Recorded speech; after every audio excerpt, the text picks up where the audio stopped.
Hello दोस्तों, मैं शिव शक्ति कुमार और मेरे यूट्यूब चैनल थिंक आइस पर आप सभी का स्वागत है। तो मैं अपनी 17वीं यूपीएससी के करंट अफेयर क्लास में आगे की सीरीज लेकर आप सभी के सामने प्रस्तुत हूँ। और आज जो हमारा महत्वपूर्ण करंट अफेयर है वो बिहार से जुड़ा हुआ है। बिहार के करंट अफेयर के साथ साथ जो भी स्टैटिक्स पोर्सन होता है वो भी करंट अफेयर से जुड़ा होता है, तो उसकी चर्चा कर लेंगे। क्योंकि यूपीएससी का जो सिलेबस है और यूपीएससी का जो प्रश्न है, अब बीपीएससी का जो प्रश्न है यूपीएससी के स्तर का आने लगा है। तो चलिए देख लेते हैं आज का जो महत्वपूर्ण करंट अफेयर है हमारा। पहला है कि तमिलनाडु में आयोजित खेलो इंडिया यूथ गेम 2023 के 1500 मीटर दौड़ में बिहार के गोपालगंज की किस बेटी ने स्वर्ण पदक जीता था? तो दुर्गा सिंह इनका नाम है। तो अभी खेलो इंडिया यूथ गेम जो है तमिलनाडु में हुआ था और उसमें 1500 मीटर दौड़ में बिहार के गोपालगंज की बेटी दुर्गा सिंह ने स्वर्ण पदक जीता है। तो यहाँ हमारा स्टैटिक्स महत्वपूर्ण हो जाता है कि खेलो इंडिया यूथ गेम क्या है, क्योंकि ये प्रत्येक साल होता है, इसका आयोजन होता है, तो इस स्टैटिक्स हुआ इसके बारे में थोड़ा जान लेना जरूरी हो जाता है। तो खेलो इंडिया यूथ गेम भारत में स्कूल कॉलेज छात्रों के लिए एक राष्ट्रीय स्तर की बहुविषय खेल प्रतियोगिता है। यानी भारत में यह एक खेल प्रतियोगिता है जिसमें स्कूल और कॉलेज के छात्र छात्राएं शामिल होते हैं। यह खेल प्रत्येक वर्ष जनवरी फरवरी में आयोजित किया जाता है, जो भारत सरकार के खेलो इंडिया पहल का हिस्सा है। तो भारत सरकार का एक स्कीम है खेलो इंडिया पहल है, उसी के हिस्सा के तहत इसका प्रत्येक वर्ष जनवरी फरवरी में आयोजन किया जाता है भारत के किसी न किसी शहर में। ठीक है, और इसके माध्यम से भारत का मुख्य उद्देश्य यह है कि हमारा जो टैलेंट है, जो बेसिक लेवल का जो टैलेंट है, गांव में है, नगर में, छोटा छोटा नगर में है, उस टैलेंट को उसी समय में खोजना ताकि ओलंपिक के लिए आगे तैयार किया जा सके। आगे देख लेते हैं इस जो खेल प्रतियोगिता है खेलो इंडिया यूथ गेम है, इसमें दो श्रेणी में खेल आयोजन होता है। एक 17 वर्ष से कम उम्र के स्कूली छात्र के लिए है, जबकि 21 वर्ष से कम उम्र के कॉलेज छात्रों के लिए। तो दो श्रेणी में इस प्रतियोगिता होता है। भिन्न भिन्न खेल का जो विधा है उसमें होता है। और महाराष्ट्र और हरियाणा के छोड़ के अन्य कोई भी राज्य खेलो इंडिया यूथ गेम में प्रतियोगिता में अभी तक प्रतियोगिता में सर्वाधिक पदक नहीं जीता है और उसी को विजेता घोषित किया जाता है। तो जैसे कि देख लेंगे कि अभी जो खेलो इंडिया यूथ गेम होता है तो उसमें जो जितने भी प्रतिभागी शामिल होते हैं, तो प्रत्येक राज्य जो है जो सर्वाधिक पदक जीतता है, जो भी राज्य, उसी को विजेता घोषित किया जाता है। तो अभी तक मात्र दो ही राज्य जो है महाराष्ट्र और हरियाणा इस खेल प्रतियोगिता को जीतते आ रहा है। और इस साल भी जो तमिलनाडु में आयोजन हुआ था उसमें भी महाराष्ट्र सर्वाधिक पदक लाया था और उसको खेल प्रतियोगिता में विजेता घोषित किया गया था। चलिए आगे देख लेते हैं। अगला जो हमारा महत्वपूर्ण प्रश्न है कि नई दिल्ली के भारत मंडप में प्रधानमंत्री नरेंद्र मोदी जी द्वारा प्रदान किए गए प्रथम राष्ट्रीय रचनाकार पुरस्कार 2024 के तहत बिहार के मधुबनी की गायिका मैथिली ठाकुर को किस पुरस्कार से सम्मानित किया गया है? तो मैथिली ठाकुर जी को एक पुरस्कार दिया गया था माननीय प्रधानमंत्री जी मोदी जी द्वारा। तो उस पुरस्कार का नाम था सांस्कृतिक राजदूत ऑफ द ईयर पुरस्कार 2024। सांस्कृतिक राजदूत ईयर ऑफ द पुरस्कार 2024। तो सांस्कृतिक राजदूत ईयर ऑफ द पुरस्कार 2024 किसे मिला है? तो मैथिली ठाकुर को मिला है, जो गायिका है हमारे राज्य की, उनको यह पुरस्कार मिला है।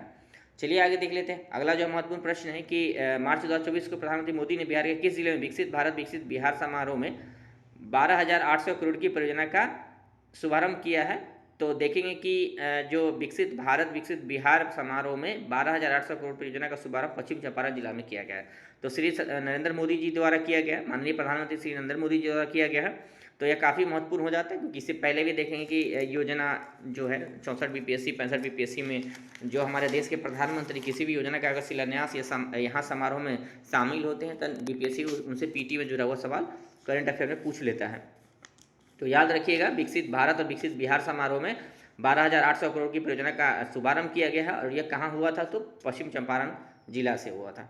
ठीक है, आगे देख लेते हैं। मार्च 2024 को बिहार के मुख्यमंत्री श्री नीतीश कुमार जी द्वारा भारत एवं एशिया का पहला डॉल्फिन रिसर्च सेंटर का उद्घाटन कहाँ किया गया? तो पटना साइंस कॉलेज में। आप याद रखिएगा, पटना साइंस कॉलेज में किया गया। तो यहाँ देख लेते हैं जो गंगेटिक डॉल्फिन है, आप देखेंगे कि यह जो रिसर्च सेंटर है डॉल्फिन के विभिन्न विशेषताओं पर अध्ययन करेगा, जो भी थ्रेट डॉल्फिन झेल रहा है, क्योंकि डॉल्फिन को देखेंगे कि IUCN में लुप्त प्राय जो है घोषित किया जा चुका है। और WPA की जो वाइल्ड लाइफ प्रोटेक्शन एक्ट 1972 है उसका अनुसूची 1 में आता है, तो काफ़ी महत्वपूर्ण है। साथ में डॉल्फिन जो होता है यह इंडिकेटेड स्पीसीज है, गंगा नदी की स्वच्छता का घोतक है। अगर ये गंगा नदी में है इसका मतलब गंगा नदी पॉल्यूटेंट स्थिति में नहीं है, या फिर इसकी आबादी अगर घट रहा है इसका मतलब गंगा नदी में पॉल्यूशन ज़्यादा है। तो हमारा यह जो डॉल्फिन है इससे जुड़ा हुआ जो आप देखेंगे कि एक अभ्यारण्य भी है, तो वह अभ्यारण्य भागलपुर में विक्रमशिला में है। डॉल्फिन अभ्यारण्य वही देश का पहला डॉल्फिन अभ्यारण्य है। और साथ में रिसर्च सेंटर भी पहला जो है पटना में ही है, दूसरा भी भागलपुर में इसका खोला जा रहा है डॉल्फिन रिसर्च सेंटर। तो अभी श्री मुख्यमंत्री जी द्वारा इसका जो है उद्घाटन किया गया था मार्च 2024 को। तो थोड़ा जान जाते हैं गंगा नदी डॉल्फिन के बारे में। काफ़ी महत्वपूर्ण जलीय जीव है, तो इसे टाइगर ऑफ द गंगा भी कहते हैं। टाइगर ऑफ द गंगा इसे बोला जाता है। टाइगर ऑफ द गंगा कहने का तात्पर्य यही है कि जिस तरीका से जो वन्य पारितंत्र होता है उसमें बाघ जो है अंतिम श्रेणी का जानवर है, देखेंगे कि सबसे पोषण स्तर ऊंचे का है। उसी प्रकार डॉल्फिन भी पोषण स्तर, गंगा नदी में पोषण स्तर होगा ना, तो पोषण स्तर का सबसे उच्च जीव है। पोषण स्तर जो सबसे उच्च पोषण स्तर है उसके शीर्ष जीव है, इसलिए इसको टाइगर ऑफ द गंगा भी बोला जाता है। और इसकी खोज जो गंगा नदी के डॉल्फिन, इसकी खोज 1801 में हुई थी, आधिकारिक खोज याद रखिएगा। और गंगा नदी डॉल्फिन मुख्य रूप से भारत, नेपाल, बांग्लादेश में की जो प्रमुख नदी प्रणाली है वहाँ पाई जाती है। तो गंगा नदी डॉल्फिन है यह पाई जाती है। और यह गंगा नदी और इसका सहायक नदी गंडक हो गया, घाघरा हो गया, कोसी हो गया, चंबल हो गया, यमुना हो गया, यहाँ पाया जाता है। साथ में देख लेते हैं डॉल्फिन की कुछ विशेषता होती है, क्योंकि डॉल्फिन जो है गंगा नदी डॉल्फिन है केवल मीठा पानी में रह सकती है, क्योंकि डॉल्फिन की अन्य प्रजाति है जिसमें एक इरावदी डॉल्फिन है जो खड़ा पानी में भी जीवित रहती है, लेकिन जो गंगा नदी डॉल्फिन है केवल मीठे पानी का जो भी स्रोत है जल है उसी में रह सकती है। डॉल्फिन मुख्यतः दृष्टिहीन होती है, मतलब इसके पास आंख नहीं होता, तो अल्ट्रासोनिक ध्वनि उत्सर्जित करती है जिसके माध्यम से अपना भोजन करती है और अपने अन्य जैविक क्रिया को संपन्न करती है। प्रायः अकेले या छोटे समूह में पाए जाते हैं। आमतौर पर मादा डॉल्फिन और शिशु डॉल्फिन एक साथ रहते हैं। और स्तनपायी होने के कारण डॉल्फिन जो होता है सांस नहीं ले पाता पानी में, क्योंकि स्तनपायी है, तो इसके पास जो गलफाड़ा जिसको बोलते हैं मछली में जो होता है तंत्र होता है जो वह नहीं होता सांस लेने वाला, तो यह जो है बाहर आता है हर 30 और 120 सेकेंड पर पानी के सतह पर आना पड़ता है, इसलिए इसे सूसू भी बोला जाता है। साथ में देख लेते हैं भारत सरकार जो है डॉल्फिन को 2009 में राष्ट्रीय जलीय जीव घोषित किया था, और असम राज्य का यह राजकीय पशु भी है। तो याद रखिएगा असम राज्य का राजकीय पशु है। IUCN में लुप्तप्राय स्टेटस इसको प्राप्त है, वाइल्ड लाइफ प्रोटेक्शन एक्ट की अनुसूची 1 में शामिल है। तो चलिए आगे देख लेते हैं। 22 मार्च 2024 को मनाया गया जो बिहार का दिवस था वो कौन सा था, तो 112वां था। याद रखिएगा बिहार दिवस जो है मनाया जाता है 22 मार्च को। तो ये पीटी में सवाल आ सकता है, काफ़ी महत्वपूर्ण है कि किस तारीख को बिहार दिवस मनाया जाता है। तो बिहार दिवस 22 मार्च को मनाया जाता है, देख लेंगे ये तस्वीर है बिहार दिवस की। तो 22 मार्च को मनाया जाता है। क्यों मनाया जाता है, एक सवाल आता है, तो क्योंकि 22 मार्च 1912 को बंगाल से अलग हुआ था, बिहार और उड़ीसा एक प्रांत के रूप में जो है अलग हुआ था। यानी बंगाल उस समय संयुक्त बंगाल काफ़ी बड़ा था, जिसमें पूरी पश्चिम बंगाल हो गया, बांग्लादेश आज का बांग्लादेश हो गया, बिहार हो गया, उड़ीसा हो गया, असम, ये इतना बड़ा प्रांत था जिसको 22 मार्च 1912 को बंगाल से अलग कर दिया गया और एक प्रांत बनाया गया जिसमें बिहार और आज की उड़ीसा, झारखंड शामिल था। और जो अभी बिहार दिवस मनाया जाता है इसकी शुरुआत 2010 से श्री नीतीश कुमार जी द्वारा किया गया था, कि आधुनिक स्तर पर व्यापक स्तर पर इसको मनाने की जो शुरुआत है राज्य स्तर पर 2010 से शुरू किया गया था। थोड़ा देख लेते हैं, यहाँ स्टैटिक्स है कि उड़ीसा कब अलग हुआ बिहार से, तो 1936 में बिहार से उड़ीसा अलग हो गया, बिहार से उड़ीसा 1936 में अलग हो गया, और 2000 में झारखंड एक नया राज्य बना बिहार से अलग होकर। बिहार से अलग होकर झारखंड एक नया राज्य बन गया 2000 में, तो इसको भी याद रखिएगा 2000 में झारखंड एक नया राज्य बना। चलिए आगे देख लेते हैं। अगला जो हमारा महत्वपूर्ण प्रश्न है कि मार्च 2024 तक पटना में खेल आयोजित हुआ था, उसके बारे में थोड़ा देख लेते हैं। मार्च 2024 तक पाटलिपुत्रा खेल परिषद, सॉरी वहाँ टाइपिंग गलत हो गया था इसलिए करें कि 9 मार्च 2024 जो है आपका 9 मार्च 2024 जो है, तो देखेंगे कि मार्च 2024 तक पाटलिपुत्रा खेल परिषद पटना में खिलाड़ियों के लिए प्रतिभा खोज कार्यक्रम का आयोजन किया गया, जिसका नाम क्या था, तो एक प्रतिभा खोज कार्यक्रम का आयोजन किया गया था, पाटलिपुत्रा खेल परिषद है वहीं पे, तो उसका नाम क्या था, तो कीर्ति कार्यक्रम नाम रखा गया था। कीर्ति आज़ाद का नाम सुने होंगे, बिहार के प्रसिद्ध क्रिकेटर रहे हैं, तो उन्हीं के नाम पर कीर्ति कार्यक्रम रखा गया था, जिसमें प्रतिभा खोज कार्यक्रम था, बिहार के खिलाड़ियों को ढूंढने का प्रयास किया गया था। इस कार्यक्रम के माध्यम से जिनका प्रदर्शन बेहतर होगा उसको बिहार की टीम में शामिल किया जाएगा। आगे देख लेते हैं। अगला है कि बिहार के भागलपुर में आयोजित कवि सम्मेलन में हिंदी साहित्य शिरोमणि अवार्ड से किसे सम्मानित किया गया है, तो बिहार के भागलपुर में आयोजित हुआ था कवि सम्मेलन, हिंदी साहित्य शिरोमणि अवार्ड दिया गया एक व्यक्ति का, जिनका नाम था राम आश्रय गोयल। राम आश्रय गोयल, याद रखिएगा नाम उनका, राम आश्रय गोयल। काफ़ी महत्वपूर्ण पीटी का फैक्ट हो जाता है करेंट अफेयर के लिए। आगे देख लेते हैं। अगला जो हमारा महत्वपूर्ण प्रश्न है कि अगला हमारा महत्वपूर्ण प्रश्न है, देख लेते हैं 13 बूटी-कल को अंतर्राष्ट्रीय स्तर पर एक जो अपना है 52 बूटी कला है, देखेंगे कि 52 बूटी कला है को अंतर्राष्ट्रीय स्तर पर पहचान दिलाने वाले नालंदा के बसवन विघा निवासी जिनकी मृत्यु 13 मार्च 2024 को 71 वर्ष की उम्र हृदय रोग से हो गई है, वो कौन थे, तो याद रखिएगा कपिल देव प्रसाद। कपिल देव प्रसाद उनका नाम था। अब यहाँ एक प्रश्न है कपिल देव प्रसाद, यहाँ देखेंगे कि मार्च 2024 को बिहार के किस जिले में 165 करोड़ की लागत से बने सॉफ्टवेयर टेक्नोलॉजी पार्क का उद्घाटन किया गया है, तो एक सॉफ्टवेयर टेक्नोलॉजी पार्क बन रहा है, कहाँ बन रहा है, भागलपुर में बन रहा है। भागलपुर में एक software technology park of India नाम से एक टेक्नोलॉजी पार्क बन रहा है। तो याद रखिएगा काफ़ी महत्वपूर्ण फैक्ट हो जाता है, क्योंकि इस तरीके की इनिशिएटिव बिहार में भी आ रहा है। टेक्नोलॉजी पार्क देखें कि भारत में जो सॉफ्टवेयर टेक्नोलॉजी के लिए जो विकसित जो है जगह है, बेंगलुरु है, हैदराबाद है, उसी प्रकार से बिहार के भागलपुर में इस तरह का पहल शुरू किया गया है। आगे लिख देते हैं, भारत में बाल विवाह पर किए गए लेसेंट लेसेंट के अध्ययन में, लाइसेंस लिखा गया वहाँ गलत है, लेसेंट अध्ययन में देश में बाल विवाह के मामले में बिहार का कितना योगदान है। तो एक अध्ययन अभी हुआ है, लेसेंट के द्वारा हुआ है। तो उसमें बाल विवाह पर एक रिसर्च किया गया कि पूरे भारत में बाल विवाह में बिहार का योगदान काफ़ी ज़्यादा है, क्योंकि भारत में सबसे ज़्यादा जो बाल विवाह है उसमें लगभग जितना बाल विवाह होता है उसका 16.7% बिहार का योगदान है। बिहार उस मेजर राज्यों में है जो इस समस्या से पीड़ित है। तो बिहार में बाल विवाह खूब होता है, बड़े स्तर पर होता है। तो यहाँ स्टैटिक्स तो देख लेंगे, चूंकि ये करेंट अफेयर के साथ साथ आप देखेंगे ना कि इंटरव्यू में भी इस तरीके का सवाल आता है। जब मैं गया था इंटरव्यू देने गया था 67 का, तो हमसे बाल विवाह अधिनियम पर ही सवाल किया गया था। तो ये पीटी के लिए भी जरूरी हो जाता है, क्योंकि यह सब सोशल इशू है। तो सोशल इशू से ज़्यादा प्रश्न आ जाता है, मेंस में भी आता है, इंटरव्यू में भी आता है और पीटी में भी आता है। थोड़ा देख लेते हैं कि बाल विवाह प्रतिषेध अधिनियम जो है, provision of child marriage act जो है 2006 में आया था। तो याद रखिएगा, बाल विवाह प्रतिषेध अधिनियम 2006 में आया था और समाज में बाल विवाह को रोकने हेतु लाया गया था। और बाल विवाह जो अधिनियम है, बाल विवाह प्रतिषेध अधिनियम है, उसमें 21 वर्ष से कम आयु के अगर पुरुष और 18 वर्ष से कम आयु की लड़की अगर विवाह करती है तो उसको बाल विवाह माना जाएगा। तो बाल विवाह की परिभाषा यही है कि 21 वर्ष से कम उम्र के अगर पुरुष है यानी लड़का है और 18 वर्ष से कम उम्र की अगर लड़की है, उसका विवाह होता है तो उसको बाल विवाह की श्रेणी में रखा जाता है। और बाल विवाह को दंडनीय अपराध माना गया है। इसमें देखें कि दंडनीय अपराध है बाल विवाह, और बाल विवाह करने वाले वयस्क पुरुष तथा जो बाल विवाह के संपन्न कराता है, जैसे कि अगर कोई व्यक्ति खुद भी बाल विवाह कर रहा है तो वो भी है अब आरोपी होगा। साथ में जो लोग उसमें सम्मिलित होता है मतलब करवाए, बहुत सारे लोग मिलकर बाल विवाह करवा देते हैं, तो उनको 2 साल का कठोर कारावास एवं 1 लाख रुपया तक का जुर्माना या दोनों दंडित किया जाता है। तो याद रखिएगा। और इसके तहत जो अपराध किया जाएगा वो संज्ञेय होगा और गैर जमानती होगा। संज्ञेय एवं गैर जमानती अपराध इसको माना जाता है। तो आगे देख लेते हैं, अगला जो हमारा महत्वपूर्ण प्रश्न है कि राष्ट्रीय बाघ संरक्षण प्राधिकरण ने बिहार की वाल्मीकि नगर टाइगर रिजर्व में किसकी आबादी में वृद्धि की घोषणा की है। तो इसको नेशनल टाइगर कंजर्वेशन अथॉरिटी है, NTCA एक संगठन है, उसके द्वारा जो है निरीक्षण किया गया, सर्वेक्षण किया गया। तो बिहार के जो वाल्मीकि नगर टाइगर रिजर्व है उसमें बाघों की संख्या में वृद्धि की बात कही गई है। तो याद रखिएगा, जो वाल्मीकि नगर टाइगर रिजर्व है 2018 में वहाँ 31 बाघ था, जो बढ़कर अभी तत्कालीन देखेंगे तो 54 बाघ हो गया है। तो बाघ की संख्या बढ़ा है। तो ये भी याद रखिएगा कि जो वाल्मीकि नगर टाइगर रिजर्व है अभी उसमें कितने बाघ है, तो 54 है, याद रखिएगा 54 है। आप देख लेते हैं यहाँ एक हमारा स्टैटिक्स आ जाता है कि राष्ट्रीय बाघ संरक्षण प्राधिकरण क्या है। नेशनल टाइगर कंजर्वेशन अथॉरिटी के बारे में थोड़ा जान लाते हैं। तो यह एक सांविधिक निकाय है। सांविधिक निकाय याद रखिएगा, एक सांविधिक निकाय यानी कि यह संविधान, यह एक संसद की विधि के द्वारा निर्मित है। और जो राष्ट्रीय बाघ संरक्षण प्राधिकरण है, इसका निर्माण किससे हुआ था, तो वाइल्ड लाइफ प्रोटेक्शन एक्ट 1972 के माध्यम से स्थापित किया गया था। किससे किया गया था, तो वाइल्ड लाइफ प्रोटेक्शन एक्ट 1972 के द्वारा स्थापित किया गया था। इसकी स्थापना 2005 में किया गया था। इसकी स्थापना कब किया गया था, 2005 में किया गया था। वन एवं जलवायु परिवर्तन एवं पर्यावरण मंत्रालय के अधीन आता है। यह वन जलवायु परिवर्तन एवं पर्यावरण मंत्रालय के अधीन आता है।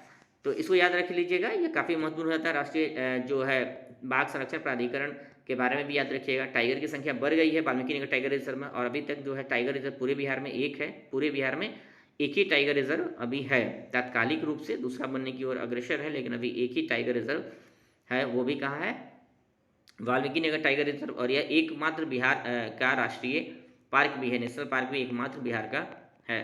आगे देख लेते हैं, अगला जो हमारा महत्वपूर्ण प्रश्न है कि मार्च 2024 को राष्ट्रपति द्रौपदी मुर्मू ने बिहार के किस व्यक्ति को भारत रत्न से सम्मानित किया है। तो एक महान व्यक्ति है जिनको भारत रत्न से सम्मानित किया गया है, बिहार के ही हैं। तो देख लेते हैं, उनका नाम है जननायक कर्पूरी ठाकुर। तो कर्पूरी ठाकुर जी को इस बार भारत रत्न से सम्मानित किया गया था। 2024 में भारत रत्न से सम्मानित किया गया है कर्पूरी ठाकुर जी को। तो हमारा महत्वपूर्ण को देखेंगे कि इससे पहले जब भी बीपीएससी का जो पेपर है 65-66 देखेंगे तो रामविलास पासवान जी पर भी प्रश्न आया था, क्योंकि रामविलास पासवान जी का देहांत हो गया था उसी साल और उनको भी सम्मानित किया गया था। तो इस तरीके के प्रश्न आते रहता है। अभी जननायक कर्पूरी ठाकुर जी को भारत रत्न मिला है, तो यह काफ़ी महत्वपूर्ण हो जाता है कि 1-2 प्रश्न तो यहाँ से आ जाएगा निश्चित तौर पर। तो इनका घर जो है कहाँ था ये देख लेते हैं। इनका जन्म देखते हैं 24 जनवरी 1924 को हुआ था। कर्पूरी ठाकुर जी का जो जन्म 1924 में हुआ था, 24 जनवरी को हुआ था। समस्तीपुर के पितौजिया गांव है, समस्तीपुर के पितौजिया गांव है, वहीं इनका जन्म हुआ था। और इनको जननायक बोला जाता है। इनको क्या बोला जाता है, जननायक कर्पूरी ठाकुर। अब देख लेते हैं अगला जो हमारा है कि 1970, 71 और 1977 और 79। तो 1970 से 71 और 1977 से 79 तक 2 बार बिहार के मुख्यमंत्री रहे और बिहार की 11वें मुख्यमंत्री रहे। तो याद रखिएगा इनका कार्यकाल, मुख्यमंत्री का जो कार्यकाल है वो याद रखना काफ़ी ज़रूरी हो जाता है। तो 1970 से 71 के दौरान एक बार रहे मुख्यमंत्री, और फिर 77 और 69 के दौरान, 77 से लेकर 79 के दौरान ये मुख्यमंत्री रहे। तो कुल 2 बार मुख्यमंत्री रहे ये, और बिहार के 11वें मुख्यमंत्री के रूप में कार्यभार संभाला था। आगे देख लेते हैं कि 1952 में पहली बार सोशलिस्ट पार्टी के टिकट से ताजपुर निर्वाचन क्षेत्र से बिहार के विधानसभा पहुंचे थे। तो ये देख लेंगे कि रामविलास पासवान जी के बारे में पूछा गया था कि रामविलास पासवान जी जब बीपीएससी प्रश्न पूछा तो पूछा कि रामविलास पासवान जी जो है वो पहली बार किस पार्टी से टिकट से चुनाव जीते थे। तो यहाँ याद रखिएगा कि जो कर्पूरी ठाकुर जी हमारे जननायक है, यह सोशलिस्ट पार्टी के टिकट से ताजपुर निर्वाचन क्षेत्र है, ताजपुर समस्तीपुर में ही आता है, तो वहीं से ही चुनाव जीते थे पहली बार, याद रखिएगा, सोशलिस्ट पार्टी से। आगे देख लेते हैं इनके बारे में कुछ फैक्ट है कि बिहार के पहले गैर कांग्रेसी मुख्यमंत्री है। तो बिहार के पहले गैर कांग्रेसी, उससे पहले जितने भी मुख्यमंत्री बने वो कांग्रेस पार्टी के ही थे। तो जैसे देख रहे हैं इनका नाम सोशलिस्ट पार्टी से जुड़ा हुआ है, तो बिहार के पहले गैर कांग्रेसी मुख्यमंत्री थे। उन्होंने भारत में पहली बार ओबीसी को आरक्षण दिया था। तो पूरे भारत में देखेंगे कि पूरे भारत में आरक्षण उसमें लागू नहीं था, और इनके कार्यकाल में पूरे भारत में बिहार में पहली बार आरक्षण दिया गया था। सरकारी नौकरी में ओबीसी वर्ग को, ईबीसी वर्ग को, महिलाओं को एक साथ आरक्षण दिए थे, और टोटल जो है आरक्षण 26% लागू किए थे। और जो आरक्षण लागू किए थे वो मुंगेरी लाल आयोग था। इनके कार्यकाल के दौरान एक आयोग का गठन किया गया था जिनका नाम मुंगेरी लाल था, जिसके सिफारिश के अनुसार ही 26% आरक्षण का आयोजन किया गया था। और इन्हीं के कार्यकाल में उर्दू को दूसरा राजकीय भाषा बनाया गया था। इन्हीं के कार्यकाल में उर्दू को दूसरा राजकीय भाषा बनाया गया था। तो याद रखिए कर्पूरी ठाकुर जी के बारे में, कि इस बार एक प्रश्न तो पक्का यहाँ से आना है। अगला देख लेते हैं, यहाँ एक स्टैटिक्स मार हो जाता है कि भारत रत्न के बारे में थोड़ा जान जाते हैं कि भारत रत्न जो है पुरस्कार है, ये इतना महत्वपूर्ण पुरस्कार है, देश का सर्वोच्च नागरिक पुरस्कार है, तो इसके बारे में जान जाना काफ़ी महत्वपूर्ण होता है। तो भारत रत्न जो है भारतीय गणराज्य का सर्वोच्च नागरिक पुरस्कार है। भारत रत्न भारतीय गणराज्य का सर्वोच्च नागरिक पुरस्कार है। इसे वर्ष 1954 से दिया जाता है, 1954 से इसे दिया जाता है। और पहले यह साहित्य के क्षेत्र में या विज्ञान के क्षेत्र में या फिर अन्य विधा में दिया जाता था, लिमिटेशन था, लेकिन 2011 से सरकार मानव प्रयास के किसी भी क्षेत्र को शामिल कर लिया है। अर्थात ऐसी कोई भी क्षेत्र, किसी भी क्षेत्र के लोगों को यह भारत रत्न दिया जा सकता है। किसी भी खेल हो, चाहे किसी भी प्रकार का क्षेत्र हो जो भारत को या फिर मानवता को बृहद स्तर पर पोषित करता हो या सेवा करता हो, तो किसी भी क्षेत्र के लिए दिया जा सकता है। क्षेत्र की कोई भी लिमिटेशन, बाउंड्री नहीं है, तो याद रखिएगा। दूसरा, प्रथम बार सी राजागोपालचारी, सर्वपल्ली राधाकृष्णन और सीवी रमन को 1954 में दिया गया था। तो प्रथम बार 3 लोगों को राष्ट्रपति जो भारत रत्न पुरस्कार दिया गया था, जिनका नाम सी राजागोपालाचारी था, सर्वपल्ली राधाकृष्णन जी थे और सीवी रमन जी थे। उनको 1954 में भारत रत्न दिया गया था। और यह अनिवार्य नहीं है कि प्रत्येक वर्ष दिया जाए, गैप भी हो सकता है, किसी वर्ष किसी को नहीं दिया जा सकता। कई बार देखेंगे कि नहीं भी दिया गया है। साथ में कोई भी लिखित प्रावधान नहीं है कि केवल भारतीय नागरिक को दिया जाएगा। जैसे कि आप जानते हैं कि खान अब्दुल गफ्फार खान जी और नेल्सन मंडेला को भी भारत रत्न मिल चुका है, तो यह केवल भारतीय नहीं, विदेशी नागरिक को भी दिया जा सकता है। साथ में देखिए कि भारत रत्न की जो होता है सिफारिश प्रधानमंत्री करते हैं, एक सर्च समिति बनता है और प्रधानमंत्री उसके हेड होते हैं, और इस सिफारिश किसको भेजा जाता है? राष्ट्रपति को। राष्ट्रपति उस व्यक्ति को भारत रत्न देते हैं। और एक वर्ष में अधिकतम 3 लोगों को दिया जा सकता है भारत रत्न। एक वर्ष में अधिकतम 3 लोगों को दिया जा सकता है। उसी प्रकार जिस प्रकार से नोबेल पुरस्कार भी अधिकतम 3 लोगों को ही एक वर्ष में किसी एक विषय के लिए दिया जाता है। साथ में याद रखिएगा कि इस पुरस्कार में कोई मौद्रिक अनुदान नहीं होता है। यहाँ जब भी पुरस्कार मिलता है यहाँ कोई मौद्रिक अनुदान नहीं होता है, यानी कि किसी प्रकार के मौद्रिक राशि, पैसा, रुपया नहीं दिया जाता है। आगे देख लेते हैं, मार्च 2024 को भारतमाला प्रोजेक्ट के तहत बिहार में कोसी नदी पर बन रहे देश के सबसे बड़े पुल गिर गया है। यह पुल किसको जोड़ता, मतलब एक पुल था जो कोसी नदी पर गिर गया। आप भी समाचार में देखे होंगे, सुने होंगे। तो उस कोसी नदी पर जो पुल बन रहा था वो सुपौल और मधुबनी जिला को जोड़ने के लिए बनाया जा रहा था। सुपौल और मधुबनी जिला को जोड़ने के लिए बनाया जाता, वह पुल गिर गया है। बिहार में इस साल काफ़ी पुल देखेंगे, पिछले 2 साल में बिहार में सर्वाधिक पुल गिरे हैं। तो इसमें बिहार के जो परियोजना है जिसको कहीं ना कहीं बताता है कि बिहार में कार्य प्रणाली सही नहीं है। अभी भी हम काफ़ी पिछड़े हुए हैं अन्य राज्यों की अपेक्षा, जहां हमारा जो प्रोजेक्ट है पीपीपी मॉडल जो है सफल नहीं हो पा रहा है, या फिर लोग अभी सही से इन्वेस्टिगेशन नहीं हो रहा है सरकारी तंत्र के द्वारा, जिसके कारण पुल जो है गिर जा रहा है। चलिए, आप लोग प्रशासनिक पदाधिकारी बन के काम करेंगे, इस क्षेत्र में ही जाएंगे। आप सिविल सर्वेंट जब बनते हैं तो बहुत सारे क्षेत्र है इसमें काम करते हैं। तो यहाँ हम देख लेते हैं कि कोसी नदी पर जो पुल गिरा था वो किसको जोड़ता था? सुपौल और मधुबनी को। तो कोसी नदी जो है हमारा यहाँ स्टैटिक्स हो जाता है। तो कोसी नदी 3 देश में बहती है, याद रखिएगा। 3 देश में इसका जो है प्रवाह क्षेत्र है। एक तो है तिब्बत है, नेपाल है, दूसरा भारत है। तो नेपाल के हिमालय से निकलती है या नेपाल से निकलती है। बिहार का शोक भी इसको बोला जाता है, क्योंकि बिहार में सर्वाधिक प्रलयकारी बाढ़ लाती है। निश्चित तौर पर प्रलयकारी बाढ़ जो है जल के कारण ही है। और मुख्य रूप से इसमें एक हमारी असफलता यह है कि हम उस जल का प्रबंधन नहीं कर पा रहे हैं, क्योंकि जल ही जीवन है, आप सुने होंगे, और वही जल अभी जीवन का नाश कर रहा है। इसका पीछे का बड़ा कारण है कि हम जल प्रबंधन में कहीं ना कहीं बहुत पीछे हैं। और हो सकता है कि जल अपने आप में एक संसाधन है, क्योंकि यह बिजली पैदा करता है, जीवन भी बचाता है, लेकिन अभी हमारे लिए यह हानिकारक है क्योंकि हम इसको प्रबंधन नहीं कर पा रहे हैं। तो देख लेते हैं, 7 धाराओं से मिलकर बनती है कोसी नदी। कोसी नदी 7 धारा से मिलकर बनती है। उन धाराओं में उनका नाम याद रखना, जो उनकी प्रमुख सहायक नदी भी है। अरुण है, तमोद है, लिखू है, दूध कोसी है, तामा कोसी है, सुन कोसी है, इंद्रावती है, इसकी प्रमुख सहायक नदी है। तो याद रखिएगा, जो इसके 7 धारा ये सब सहायक नदी है, उसका नाम देख लेंगे। अरुण है, तमोद है, लिखू है, दूध कोसी है, तामा कोसी है, सुन कोसी है, इंद्रावती है, प्रश्न आ सकता है, सहायक नदी है। भीमनगर में ये भारत में प्रवेश करती है, बिहार के भीमनगर में यह प्रवेश करती है, और कुर्सेला कटिहार में गंगा नदी से मिल जाती है। तो आपसे पूछा जा सकता है कि कोसी नदी कहाँ गंगा नदी से मिलती है, तो कुर्सेला में मिलती है। कुर्सेला याद रखिएगा, कुर्सेला मिलती है, और यह बाएं से मिलती है। ध्यान रखिएगा कि गंगा नदी में किधर से मिल रही है, बाएं साइड से, दायां साइड से नहीं, बाएं साइड से, बाएं साइड की नदी है यह कुर्सेला कटिहार में। क्योंकि इससे पहले देखें कि पुनपुन के बारे में पूछा गया था कि पुनपुन नदी कहाँ मिलती है, तो सोन नदी पर आया था कि सोन नदी गंगा नदी में कहाँ मिलती है, तो वो जगह के बारे में पूछा गया था। आगे देख लेते हैं। एक अगला प्रश्न है कि मिथिला स्वर्णिम समिट 2024 का आयोजन कहाँ किया गया था। मधुबनी के झंझारपुर में, मधुबनी के झंझारपुर में इसका आयोजन किया गया था।